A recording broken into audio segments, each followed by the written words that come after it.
Good evening, Littleton, and welcome to the Littleton Station Area Committee meeting for Wednesday, August 18th, 2021.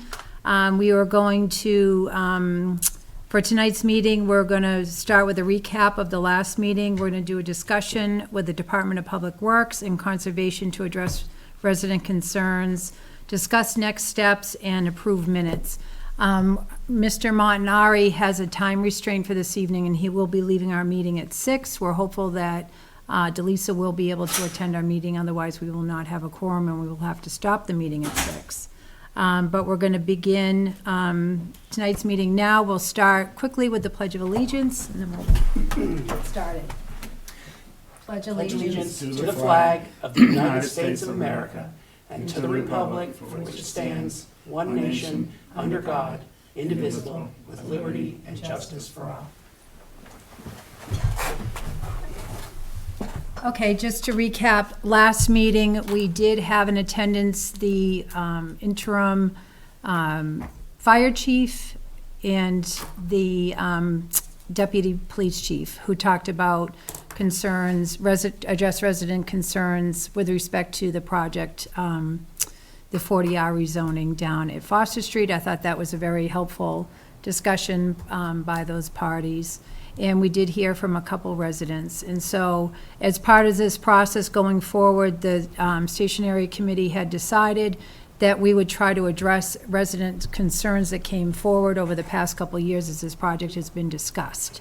This evening, we have Chris Stoddard here from the Department of Public Works, and we have Amy Green here from Conservation to assist the board with providing some input into residents' concerns regarding this proposal. So I'm going to invite Mr. Stoddard up first. If you could just come to the podium and talk about sidewalks and Foster Street and infrastructure improvements on that roadway has been a big concern from residents regarding the proposed rezoning on Foster Street. What do you want me to just kind of highlight the whole thing? Yeah, well, I think actually, I mean, residents, we hear from residents all the time about sidewalks. What's going on with sidewalks? When are we getting sidewalks here or there? And I know that you do have a whole proposal, and it's been shared many times. I think it's just hard for people to follow that and recap. Yeah, no, that's fine. Yeah. So we can start at the Taylor Street side and kind of work our way down Foster. So Okay. the Taylor Street, from Taylor Street to Balsam Lane, Foster Street's on the tip, Transportation Improvement Program. It's currently funded for 2024. With that project is new roads, drainage, water main, and shared use path, a 10-foot wide protected shared use path. It's concrete, no, excuse me, it's asphalt. Lighting on it. It's protected by a guardrail, wooden guardrail. Joe, do you have that little picture? I'm actually just picking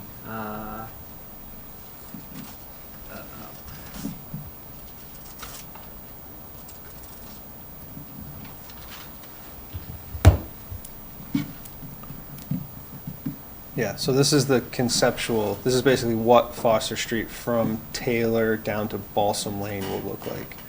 So it's single lane traffic in each direction, and then the shared use path is only on one side. It's 10 feet wide. It's to basically take up, instead of having two sidewalks, it's kind of a protected path. Okay.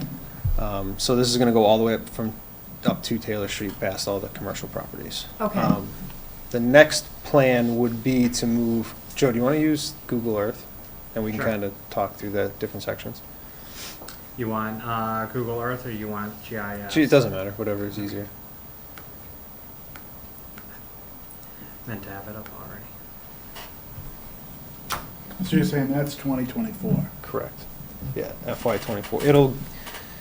We go, technically, how the tip usually works is in FY24, so it would be the fall of 2023 is when they'll bid the project for construction starting the spring of 2024. And realistically, that's probably a year-long project by the time they do all the infrastructure work, Okay. at least. Then the other phase, the next phase that we have actually in design currently is from Tehadawon to Harwood Ave. This one? Yes. Actually, can you go back to that one and show us where Balsam Lane is? Is it, oh, that one, okay, Yeah, got it. it's Yep. It's, the main entrance into Durkee into- Farms. Got it. So the phase we have right here, this is, I'm calling it phase 2 on Foster Street. This is kind of what we're calling it with our contractors, our consultants. So it's from Harwood Ave down to Tehadawon. This is gonna have, we're proposing to have a sidewalk on just one side. We don't have the width to do 2 sidewalks. So it'll be just a normal 5-foot sidewalk with 10-foot travel lanes. This section will have granite curb and it'll be concrete sidewalk. So it'll look like that other It'll look like visual. no, it'll look, this section from Yeah. Harwood to Tehadawon will look like what basically Foster Street looks like right now. How it's got Okay, granite, oh, right, okay, granite curb, concrete sidewalk. okay. That's all we have, and this, we're projecting to probably fall right around construction 2023, Okay, maybe 2024, because it's starting to get more expensive than I had originally intended it to be. okay, So, yeah, we don't have funding for construction yet, but this is the plan. well, we have the, it's, the design is It's, done. we have 25% design done If right now. we somehow can't, got funding. Yes, yeah, we'll have 100% design, will be finished mid-January, February. Okay, that's good. Yeah, it'll be fully, we have the contract in place and the funding for the design, all the way through bid documents. Okay, So, yeah, we just need the funding to build it at this Okay. point.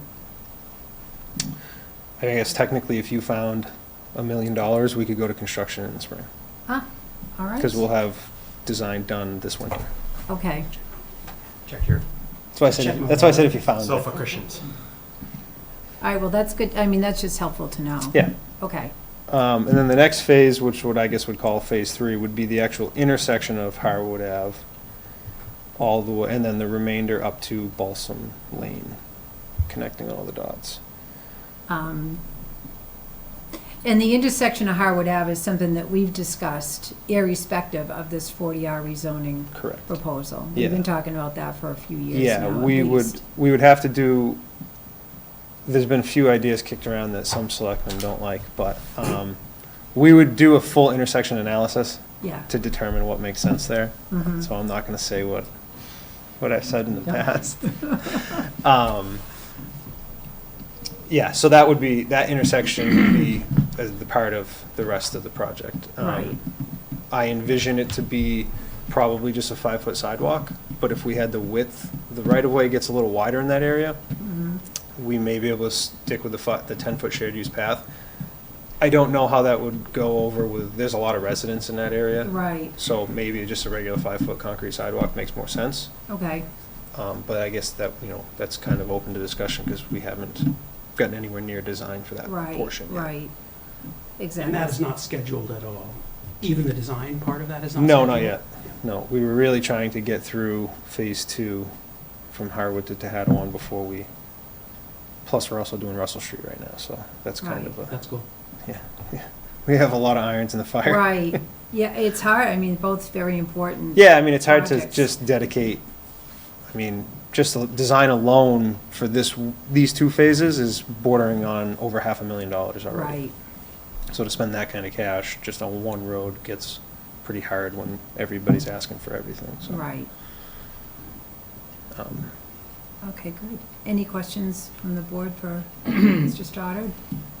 The 40R is gonna generate what? 600,000-700,000 from the state to us? If we go with the 40R? I'm looking out there for Myron. We need to get back to you on that exact amount, because it's dependent on the number of units and what gets approved for the number of units for that 40S payment and that delta in between. But then there's an initial, when you adopt it, there's also the initial money that you get for that. And that's also based on ultimately the amount of units that are approved. So I think Myron had said that first initial payment would be like 300,000. Okay, just wondered if we could think about using the money for this third phase, Mhm. or part of it anyway, to get it at least off the ground and running if we do. Right, I mean, there's a million different ways we can gear a contract to. We could do a conceptual only contract, we do a 25% design contract. I mean, you don't have to just go, give me my 100% design contract and spend $500,000. We could, that's what, we do a lot of them, we phase them. okay, So, because we want to get to a point, make sure we want to either A, keep going, or make sure everything we have is done is right before we move to the next design phase. So The point is, Foster Street's gonna get repaired, it's just gonna take a while. it's just going to take a while, yeah. Yeah, so we're looking at 2024, 2025, 5. Yeah, I mean, you're looking for at. phase 1 and 2, Yeah, okay, yeah. And then Right. phase 3, whenever after. that. right, right. So I think it's just important for residents to know that we have a plan. Yes, We've been working on this for some time now. yeah. No, it's been our intention since I started Yeah, 5 years exact- ago. I right. mean, that's why we have, the tip section alone is going to be approximately $3 million. I think it's at 3.7 right now. Okay, We've only spent 350,000. So Wow. we got $4 million worth of work for 300 grand. yep, So that's a pretty good return. It's taken a few years, but in the end of the day, we wouldn't, trying to come up with $4 million to redo that road would have been Right. ridiculous. yeah, So, yeah, it takes time, I guess. yeah. Good work on this, you. honestly, because I know you've been pursuing a lot of grants and staying on top Yeah. of this, so thank you for that. I know one of the concerns that I've heard a lot is about the increase in traffic on Foster Street because of this development. I wonder if you could talk about capacity, or if you were able. I don't know the numbers off the top of my head. I do know when we did traffic counts for the tip portion, they were very, very low. Like, in relation to the road will be designed to meet capacity far beyond what is currently being Okay. utilized. And that was when the train station was fully it was before COVID, way before COVID. So But it was after the train station had the big parking. Oh, lot? absolutely. Yeah, Yeah. it was right in the middle of that being completely maxed out. So, I mean, this road, it's narrow because it's a residential road, but the traffic counts were very low. We actually couldn't use the traffic count as a trigger to why we could get on the tip. We had to use different things because it was very low in relation to major roadways. The other thing I was going to ask you is with respect to road maintenance, repairs, snow plowing, things like that, every time there's a new development or a new project, what impact does that have on your department? Is there like X Substantial. amount of roadway that requires you to consider adding more staff, more equipment? Yeah, it's or- approximate, well, all of our plow routes are approximately 4 miles. So if you actually, that picture's perfect. Durkee Farm, that entire thing took 2 additional trucks. And they basically sit in there all snowstorm long. Wow. Okay, That one's a little different because it has so many cul-de-sacs. That's why it's slower. So I say 4 miles, that's not 4 miles of road, but that takes just as long as a 4-mile stretch of road would. So yeah, the more we add, it's about every 4 miles I need 2 more trucks. okay. For plowing. For sanding, it's about every 9 miles we add a truck.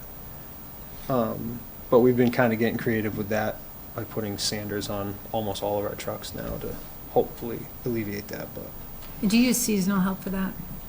we For the use winter? contract plowers as much as we can. Okay, Yeah, we don't have enough vehicles to hire seasonal help okay, for plowing. gotcha, okay, I just wouldn't have a vehicle for them. okay. Is there any ongoing payments from the developments to cover that plowing? I've never seen a dime of Okay. it. So it's It basically. may be in the town, but not in my budget. It's just, right, it's like a cost we bear that's theoretically covered by property taxes. Correct. Once we accept the road, It We becomes own it, ours. we own the maintenance I forever mean, and ever. in the last 3 or 4 years, and I mean, granted, every year's different, right? But it's about December, we use up the first 200 grand, Yeah. pretty much in the first month of Yeah. the year. Okay, And obviously, the more roads we take on, the faster that 200 grand gets used up. right, okay, Plus, we have to stay competitive. I mean, so our plow guy, we have to increase the rates that we pay contractors because they just go to other towns. Right. So it's right, a balancing act. which would make sense.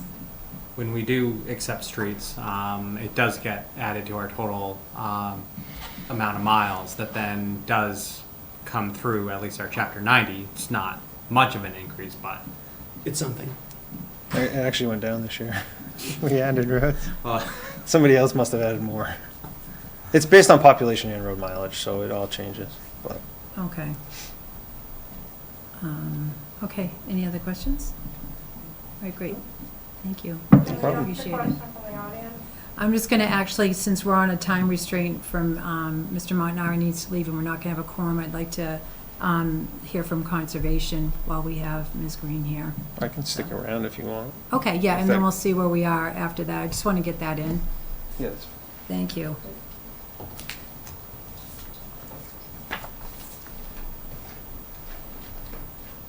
Good evening. Good evening. I just want to answer, I think Delisa might be able to show up. I apologize. Hi, how are you? Good, good. Good, thanks for coming. So with respect to this project, there's been some discussion about open space and conservation in that part of Littleton. What impacts this type of development might have on that parcel of property, and I just was wondering if you could provide any insight or just speak to that from a conservation perspective. Yeah, it's a piece of property, it's kind of in terms of a wildlife corridor, open space, it's sort of a dead end because it's up against Route 2 and 495 and the train track. But on the other hand, that also means that anything that any wildlife that funnels down through there is trapped, if they can get through there, because there's so much development in general anyway. Right. It doesn't have any endangered species, it doesn't have any unique habitat or vernal pools on it, just basically the typical New England wildlife habitat. And there's a lot of invasive species, but you see that everywhere now. Right, Anyway, right. so.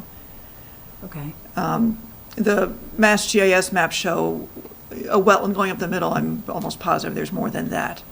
okay, But that's something they would have to get flagged and surveyed and approved in the normal course of things anyway. right. And so with each new development that comes along, there's always an open space component to it. And I understand the conservation's involved with that process along with the planning board. And so I don't know if you could speak to a little bit to that process? Yeah, I mean, it's an iterative process, certainly, depending on what the developer or what the zoning allows or wants to go in there. The wetlands kind of have their own special protection, if you will, because of the setbacks on them. And most of this site is sort of open field, growing into shrubs, with some more mature forests around the edges. Okay, And, you know, if I had my way, I'd prefer to preserve the old forests, which are around the side. But the other stuff is growing in and provides buffer. And it's also the area up against, to the north, abuts other natural vegetation, at least right now, natural communities. So it'd be nice to try to keep that intact. okay. Okay. Any questions? When you talk about open space, if you go right across the street and look at Turkey, you'll see what we do every time we do a subdivision, how much open space we try to preserve. You've got a 5-acre parcel where the farm was, that's all open space that the town has gotten, that's down in the corner. You see the green up through you see the field up through the middle, there's about 10 acres there. And then you have all the green all the way around the other side, so it's definitely our interest, especially from a planning board standpoint, to try to do open space. Since we've enacted our open space bylaw, I don't know if Marvin's here or not, 15 years ago, every single subdivision that's come to the town of Littleton has been an open space project. We have not done a conventional since that. It's all open space. If I may, K was conventional above Turkey, but they gave us 11 acres Yeah, for mitigation of 16. no, K was still really open space. They gave us open space, but they have the full 40,000 lot. Oh, so, yeah, so they didn't give reduced lots, but they gave us the 10 acres, yeah. And I just want to also point out, if we're talking about open space, we just got 58 acres of open space to the water department, right up at the end of this road, up at the end of Foster Street on Taylor Street, from the, if you want to, Joe, can you push it up a little bit to show us where the new Amazon facility is? It's a white building up in the top left there. Yeah, right building right there. There you go. All that land has all been donated to the water department. There's 58 acres there. And we have open space already behind it. All that, from the white building all the way over is all open space. All was turned over about 6 weeks ago to the water department for their protection. They're gonna use it to obviously protect our well sites. The land in the back is open space as well. There's the Rod and Gun Club, the Harvard Rod and Gun Club back there, and there's the Sudbury Valley Trust is the back piece up. So there's a huge piece up there that's still open space. So we try our best to make sure that we preserve as much open space as we can. 58 acres in one fell swoop. That didn't cost the town a dime. That was very nice of Amazon and Northbridge to decide to give it to the town of Littleton. So we do our best to try to get as much open space as we can. Right. And I would also say on the planning board side that those areas are looked at, not just in context of the site, but of what's around it, that if it's up against, conservation land or allows for something through it, it's looked at a broader scale also. Right. And sometimes we hear that although we get open space, it's not, I guess, usable Public. open space or public. Not always, yeah. Yeah, and so I think that's kind of, is it hard to define that and categorize exactly? Because some of it might be wetlands, some of it might be, could you speak to that? Well, it's funny, because I'm trying to put together what I would call an open space map in town, but I'm not allowed to use the word open space. Okay. For some of the parcels, I gotta come up with a different name. But yeah, I mean, from an ecological side, I don't particularly care if it's town-owned or privately held. It just means you can't, put a trail through it or, have the public Right. going through there. Right. It's like some of the public conservation restrictions we have, or private conservation restrictions. Protect large pieces of land, but the public can't go out there. Right, right. We have the Hager Homestead. You've got 13 acres there. Yep. It does have a trail through it. It is wet, but the public is allowed to go through the trail. It brings us to the schools, brings us up over here. Right. If you looked at it, you would consider it wet, but there's always been a trail. It's going to be maintained. So Right. as long as it's preserved in its natural state, I think we could all agree that that's. And that's probably an example of something that wouldn't have been built on anyway because of the wetlands, Right. but now the public can cross through it Right. Right. on existing, upland trails. Right. And also to note that that's now going to be permanently protected. Right. Previously, while it may not have been developed, it would be privately owned but not protected open space. In Right. some ways, you could say within the last calendar year, the town, if you add in Tehadawon as well, has permanently protected 100 acres in the last 12 months. Wow. Through not only the designated open space, Tehadawon, as part of the development of Amazon, and then Hager Homesteads. Right. So, I think the town should at least recognize the effort that it does do, and through Amy as well, because Amy, pulled together that Right. MVP grant Yep. for that open space protection. That through a lot of our efforts, Right. we are continually looking at opportunities for permanently protecting open space. Right. And one other thing is, from a planning board standpoint, we don't normally take open space that's not usable. The Durkee piece had a lot of little fingers and corridors that were good for wildlife, but they weren't good for open space for us. Okay. So if you're going to get the bonus density or the density by building an open space project, the open space you give us has to be usable, or a large amount of it. Like Hager was 13 acres on a 15 acre parcel. They gave 2/3 of the land to open space and they crammed everything else. That was pretty unique. Durkee was, 100 acres, 110 acres. We got the 5 acres, that's absolutely usable. There's a farm there that we're gonna try to get affordable housing out there. So we got usable land there. Same thing with, I'm trying to think, some of the other ones, with Gray Farm. We got usable land at Gray Farm, and that was the first open space subdivision we did have. We preserved the farm there. The barn is still there, the fields are all still there, they're walkable, there's trails there.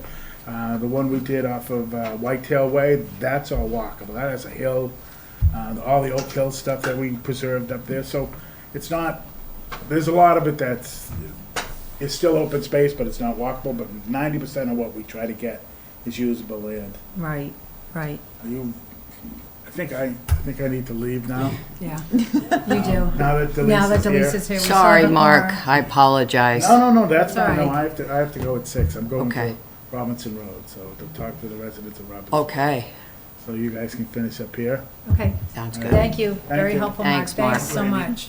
I have a couple questions. One is, do you have a target for the amount of open space or a percentage that you try for? Not really, I mean, it's give me as much as you can. Yeah, I mean, okay. you know, frankly, Yeah. I think we are, it's hard to say, because there's protected open space, and there's something like, 61A land, or something like farmland or something, so there might be a lot of open space, but you think about what's protected, Right. and whether it's publicly accessible or not with a conservation restriction, doesn't necessarily make a huge deal. Mass Audubon does, I'm not sure if it's annual, but they have something, and the title's a little telling, called Losing Ground. I read that today, Yeah, exactly, and so, those are the numbers I use for the MVP grant. okay, Just to kind of stress it, Littleton is behind the curve, comparatively speaking, on protected open space. But there's certainly, a lot of open space, so we could do better. And I think one of the biggest problems is the price of land is just right, going through the roof, so it's a lot harder to pull the funds together. right. And we do have land in town that's owned by the town that's not necessarily officially protected, deemed protected, even though the town owns it. It hasn't been turned over to conservation specifically, correct? Yeah, Kathy and I have been working, and there is actually a map in the town GIS, which I think is publicly accessible. It's under the town-generated maps. It's map 4, which takes a long time to load, but it shows all the different categories that Oh, we've come up okay. with of open space with a little s, because she has to do it by tax code, so it's a little bit different. Okay, So that includes things like, the NEF versus, somebody else who has her gay who has a private, well, actually, the town owns it now, conservation restriction on it now, right, so. right. It's on the assessor's map, it's just the regular GIS. Is it on this? Yeah, if you go to layers, and at the bottom, the town defined maps, number 4, Oh, okay. you'd have to check it off at the top of that, too. And it takes a little, there it goes. Oh, okay. Is there a legend? Nope, Nope, just guessing. it's a work in progress, we're, Conservation, I bet. Well, I think that it's all protected in some way, everything on that map. is a lot, protected. yeah, most of the green is either, I think, Conservation Commission or Conservation Trust. Being a work in progress, we haven't bothered to label things. That's nice. I'm gonna start trying to combine some of those, and some of them are wrong, so. Joe, I'm curious if the 40R, if there's going to be any restrictions or like impact from the state, any meddling from those people at the state on our open space initiatives. Oh, no. No. I mean, that's where, we're able to define what that ends up being, that size of that district. There are 40R developments that are an acre. There are some that are much more. Some are in urban settings, some are development, say, like here, around train stations that are not previously developed. So it really, across the state, they've run the whole gamut. The one thing we don't know yet is, being an MBTA community, they haven't said what they're going to identify as a minimum acreage amount. So as it came up in previous meetings, the state made some changes to the zoning enabling legislation 40A that then required or designated MBTA communities and identified you have to provide housing within half a mile of commuter rail or mass transit location. So what they haven't identified is and they said like it needs to be of suitable size. They haven't said what that is yet. So we're still waiting for that guidance. So suitable for what is in Somerville may be different than what is suitable in Littleton as well. So that's something that's yet to be seen. Okay. But you can require, and that's I want to get to what Chris said in a second. You can require for any given density, you can still be able to say, you need to set aside 25-30% as open space or what that means. So it does, sorry for a fly, it does, we still have that ability to include that as part of the development. I think what Chris said was really interesting, and this is where from planning perspective, and the board, planning board I'm sure knows about this, is that the movement towards consolidating development, open space, subdivisions, cluster developments, higher density developments, away from single family subdivision such as this, is that if you have your density more compact, it reduces the amount of infrastructure, it reduces the cost of that infrastructure. So a multifamily development across a street, their infrastructure is going to be privately owned. They'll pay their maintenance fees as part of an association or part of the rent to maintain for plowing and those utilities. So this development requiring 2 drivers to plow per storm, that's why the principle in sort of land use planning away from this type of single family development to something else is why it's been living with that for basically the last 30-40 years, but it's really gotten a lot more steam in the last 15 to 10 years as far as really encouraging that as some of the land that gets developed maybe a little bit more marginal, there's more wetlands, but also as habitat diminishes and trying to maintain some of those corridors. I thought it was interesting, the email from Corey Godfrey, when asked about water usage, his response wasn't like no more population. It was like, can we please not have big lawns anymore? I mean, that speaks exactly to what you just said, which is, Durkee Farm is acres and acres of irrigated lawn, which is not good for Littleton's water supply, but Please not have the point dumping raw sewage. but The chair, please. a denser development I would assume have much less of that landscaping per unit, right? Yeah. When I worked in Wayland, one of the things, like, we were actually trying to write within some of our conservation cluster special permits, like, you can't actually have irrigation because the fun thing is that it's not about really the supply of water in the ground. It's about what DEP is allowing us to withdraw. And there's such a delta between the winter, is our base use, and then in the summer. And that delta, that high threshold, that's what causes all the water. Granted, we can be in a drought and all that, and that can cause it too, but many times it's that change in use, that significant increase through the summer compared to the winter, that we're up against our DP withdrawal limits. Yeah. And that's what's causing, and that's why you get the movements as far as trying to not do irrigation, or limits that say it's only for new lawns, or for establishing to prevent erosion, not so that you can mow it this inch in August and play golf on your front lawn. Yeah. Okay, great. Any more questions for Amy? Great, thank you so much. You bet.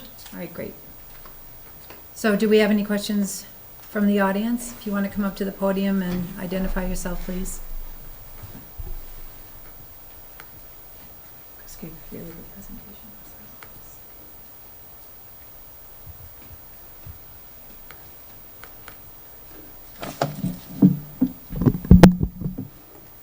Thank you. Kim Mayo, 148 Harwood. Just a brief question for the board. Will this be on the fall warrant? We're still talking about putting this on for the fall warrant. I think Mr. Layden just brought up a good point that we're still waiting for guidance from the state, especially what their requirements are going to be for this area, and see if that is something that we need to wait on, or if it's something that we're comfortable moving forward with in the fall. So we're still discussing that. Thanks. I know you guys are juggling a lot with King Street as well. Regarding conservation, the LCT alerted us this spring that Littleton is only at 14% protected open space versus the state average of 28%, and getting absolutely crushed by abutting Groton, which is at 34%.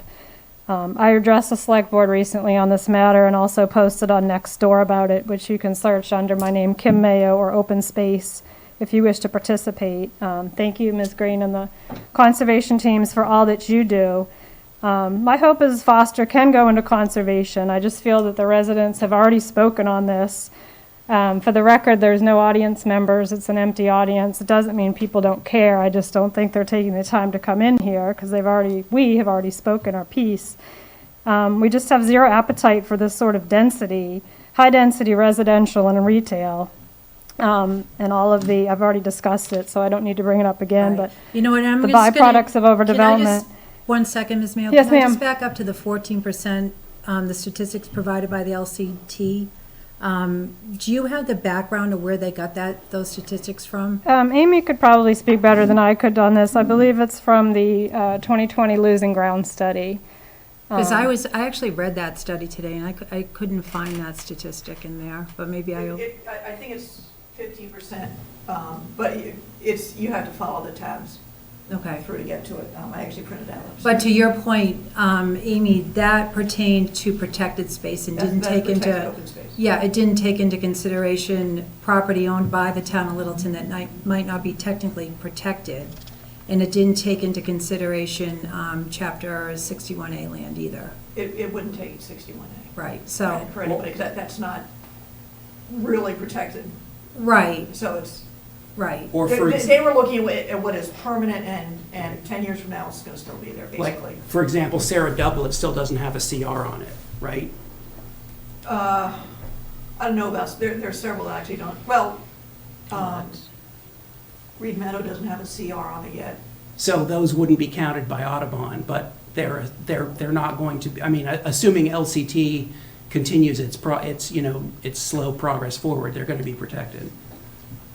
Well, I think if it's owned by LCT.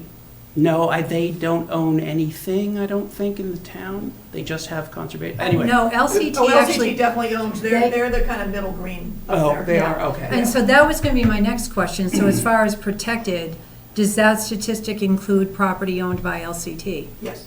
Okay. Okay. And my other question, and to Mr. Layden, what he just shared, that we've protected 100 acres in the last 12 months, that wouldn't be part of So that that wouldn't study? be part of Okay, perfect, thank you. And But also, we're also on the verge of losing 100 acres between the King and the Conservation Those Trust aren't under newsletter is conservation. very strongly worded. I mean, we have a problem, is how it opens, and it's available online, so I would invite residents to read it for yourself. You can access it online. In the past decade alone, 10 years, we've lost Cooper Farm, Bennett Orchard, Durkee Tree Farm, which is near and dear to my heart, where I used to pick Christmas trees in my family. I can't do that with my children because there's a housing development there. And I don't think we were offered to purchase. Jones Turkey, were- Meadow is another one. were we You guys offered? are ruining the town. Miss Mayo, can I ask you a question? Yes. Do you live here Yes- full-time? Yes, I do. I moved back in You August. you're a during the registered voter here? pandemic. Are you a registered voter? I'm not a Republican or a Democrat. I didn't I- vote for Trump or Biden in the election. No, that's not what we're asking. You registered to vote in the town of Littleton. Not to my knowledge. I don't vote anywhere. Okay, so you can't even vote for anything we're I discussing moved right back in August. now. Can you, so with if my you are not family, a my registered husband voter works from here, you home. cannot vote for this town, for anything in this town, correct? So you're not a registered don't know how voter that works. in Littleton. Do I you have a don't know who that Massachusetts works. driver's license? I don't need to answer questions Yeah, I from don't you. wanna get That's stuck- totally Well, inappropriate. yeah, but if you're not It's even totally a resident of Littleton, then why are I you am. even here? I am. Yeah. I So- own remember, you're the one that was screaming at Linda Houston, and you said on video, You know quote, what, I'm "I gonna- don't care." You said that, and it's Stop. been You know recorded what? on video. I'm You gonna stop recorded this conversation. harassing Linda About? Houston. Excuse me, It's Ms. been- Mayo, stop talking right I'd like now, to ask please. a question of the traffic person. Just 1 second, please. Ma'am, that's a personal attack on me. I don't know why Delise is bringing that up. I know, I'm trying to find out what your interest is here. Can I just stop? 140, I told you my address. Lisa, I just want to stop Okay. for 1 second, I'm sorry. It's totally So I just want to inappropriate. back up to a couple of comments. This is a public meeting, you're free to come speak here. It's a public meeting. Is Sam Park a resident who you allowed to speak at a select board You know meeting? what, Ms. Mayo, I'm going to ask you to stop. Sam Park is allowed to speak at a board meeting. He's a business owner in Littleton. I don't know what that has to do with anything. One thing that I am going to say to you, though, is Littleton has a master plan. The residents of Littleton have voted to approve the master plan. The master plan includes development of this area on Taylor Foster Street. I don't know if you're familiar with that document, but I strongly urge you to read it before you say that we, referring to a group of people who might be opposed to something that we're trying to bring forward to this town. It's already been approved by the voters of Littleton that this area of Littleton is to be developed for housing purposes, to revitalize this forgotten piece of Littleton. So we're not just bringing this forward as something that we just came up with randomly. May I It's step something off that, and get the- excuse me? It requires a zone change. Have you seen these signs blanketing the town? Don't interrupt me, please, and put your sign down. Thank you. I'm speaking. So this was approved by the residents of Littleton. This is something that the voters wanted. The town report, the master plan was approved at town meeting by the voters. That's the bottom line here. Whether you and your group of people don't want this to come forward, that's okay. In October or in June of next year, you will have your opportunity at town meeting to vote and speak out against this project. That's fine. We're just here circling back on what's transpired over the past 2 years to help mitigate concerns that were brought forward about this project. But conjecture and blanket statements are just not going to be accepted by this group. I think it's really disingenuous and I'm unfair. very to the- emotional about Durkee Please do Farm. not interrupt me. Conjecture and blanket statements, I think, are really unfair as far as in trying to educate the public about this project or any other matters in town, such as conservation, such as housing, infrastructure, or anything. We're doing our best to try to educate and circle back on people and address their concerns. And I really honestly don't see you bringing any benefit whatsoever to the conservation, just to the conversation, by just reiterating, information that you've heard. And I appreciate you coming forward in your passion for Littleton.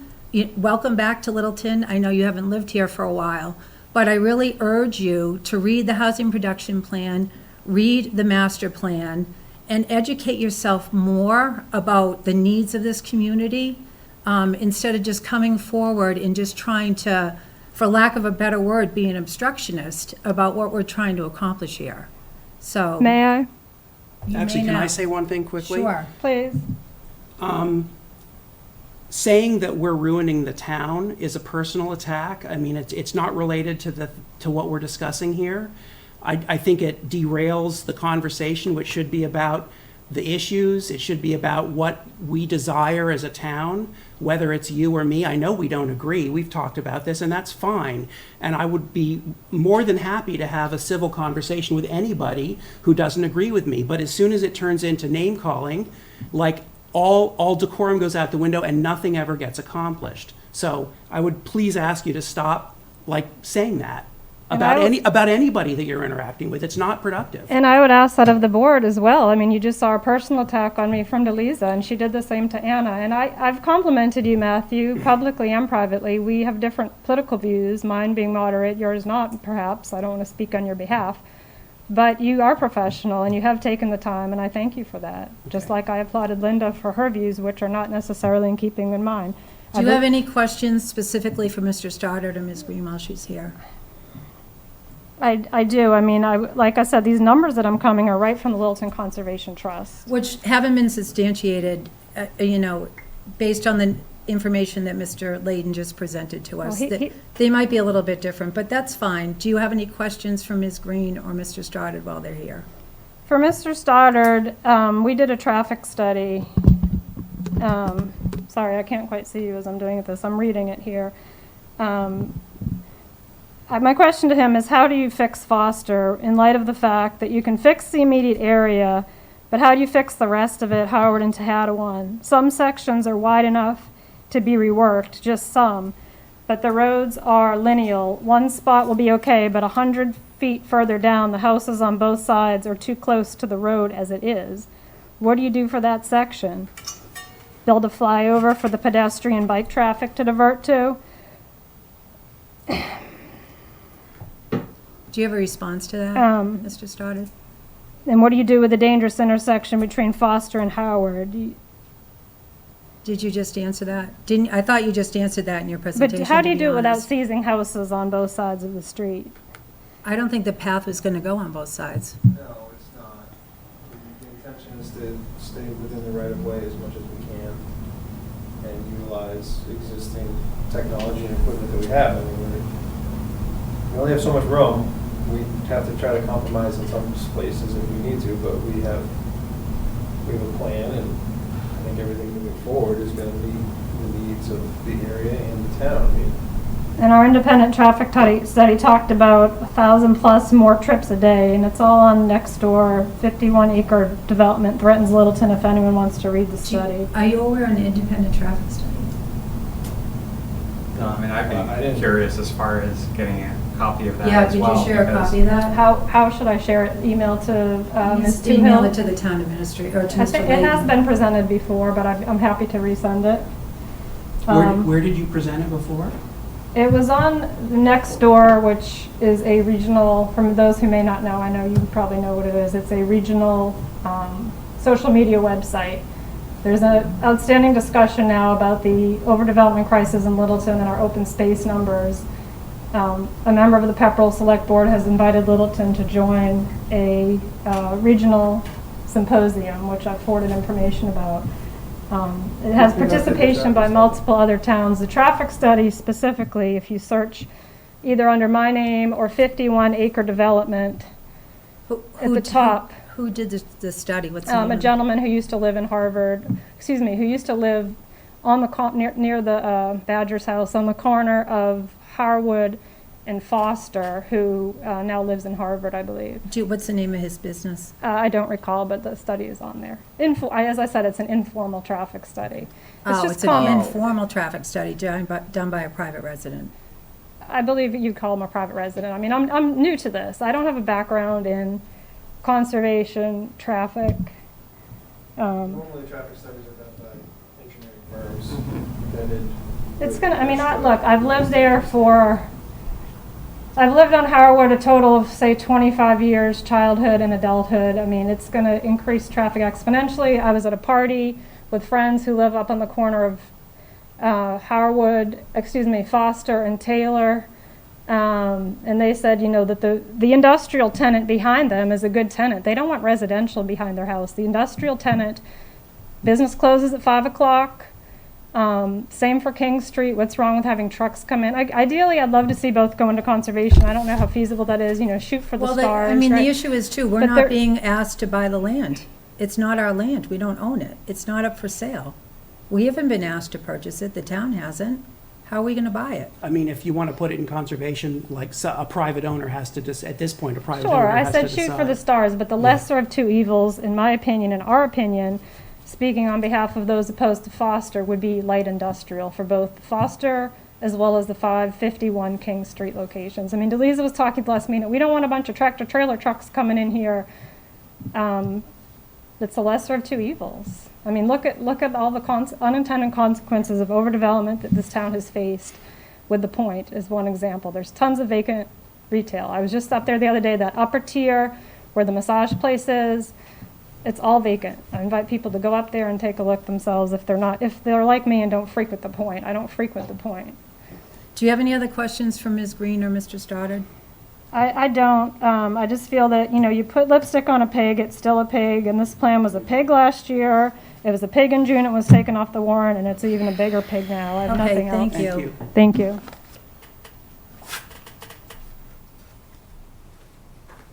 Okay. All right, good. So, Mr. Stoddard's presentation about sidewalks in Foster was really good. It was really helpful. So I think it's important that we get that out there to the public, because I think that is a question a lot of people have, specifically about this project and that roadway. And it's been something that we've talked about, like we said, for years. All of these projects are on our website too, under the DPW. Okay, All the way up through 75% design for the Foster Street, for the tip section, and the up to 25% design for the Harwood to Hannaway. All of that is on our is on the DPW Okay. website. You can see the plans.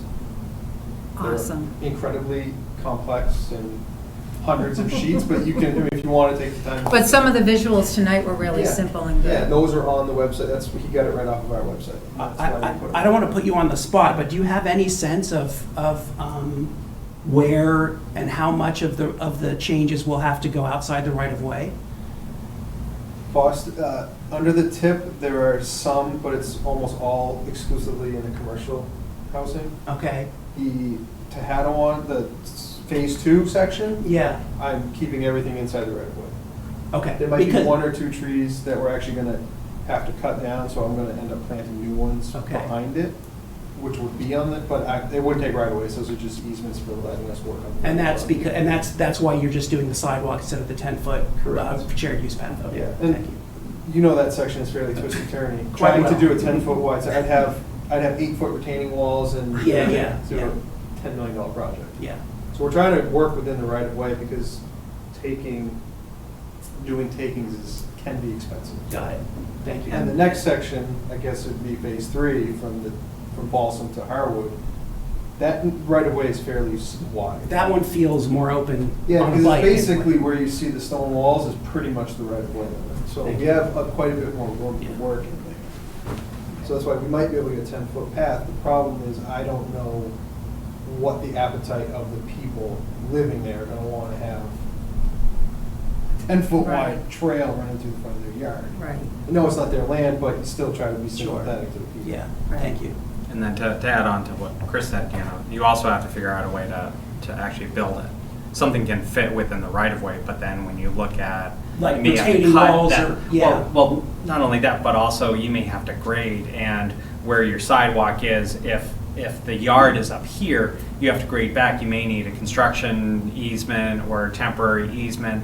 When you're going through that process, and you're trying to secure right of way, not only does it get expensive, it's time, and at any point, someone can say no, and it sort of is like the dominoes all falling down. Yeah, So you want to go with what is sort of the simplest in the right of way, not as much grade changes, or keeping it to where it's absolutely needed. yeah, makes sense.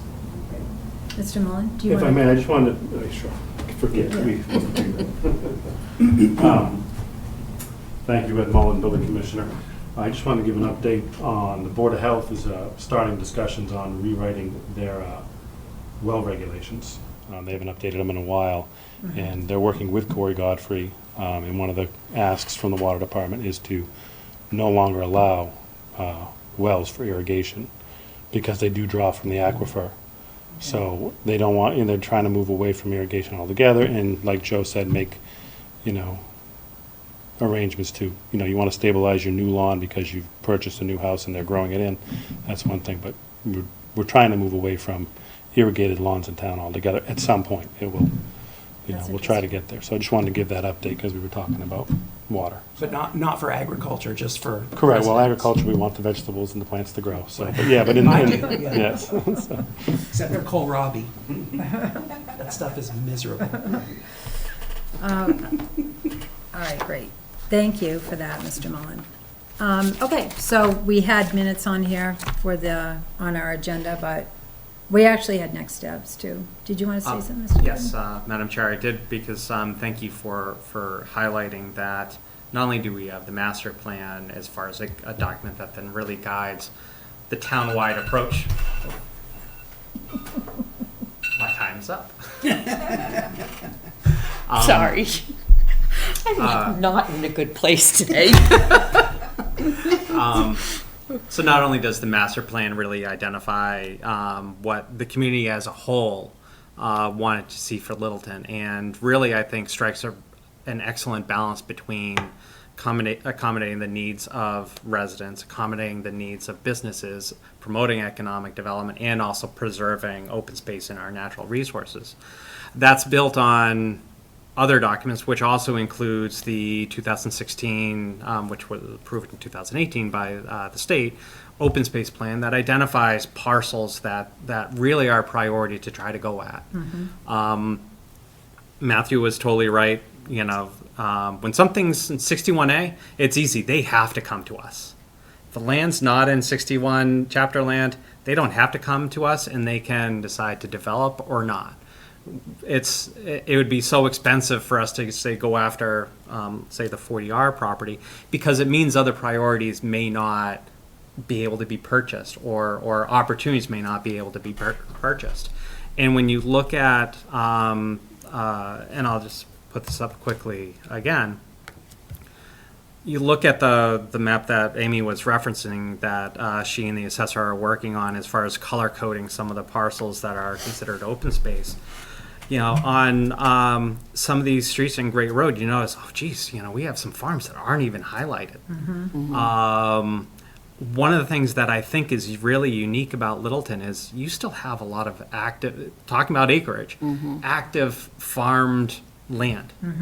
My previous town, yeah, we probably had protected open space that was 18, 19, 20%. But those were all former lands that were farms that were left fallow. They developed some frontage lots, and then finally people got together to try to purchase it.